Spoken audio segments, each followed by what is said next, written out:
తెలంగాణ రాష్ట్రం ఇచ్చిన జనం మెచ్చిన పార్టీ కాంగ్రెస్ పార్టీ అని పరకాల ఎమ్మెల్యే రేవూరి ప్రకాష్ రెడ్డి అన్నారు.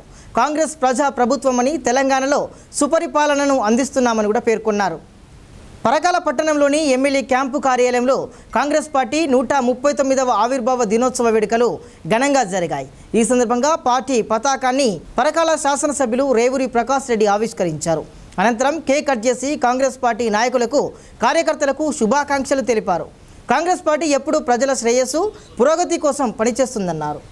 ఈరోజు రాష్ట్ర దేశంలో జరుగుతున్న రాజకీయ పరిణామాలలో కానీ దేశ సమగ్రతకు వస్తున్న ముప్పులు దృష్టిలో పెట్టుకొని ఈరోజు సోనియమ్మ నాయకత్వంలో మరి మల్లికార్జున ఖర్గే గారి అధ్యక్షతన రాహుల్ గాంధీ గారి యొక్క నాయకత్వంలో యువ నాయకత్వంలో ప్రియాంక గారి యొక్క సహకారంతో ఈరోజు దేశంలో కాంగ్రెస్ పార్టీ ముందుకు పోతున్న విషయం కూడా మనం తెలుసుకోవచ్చు.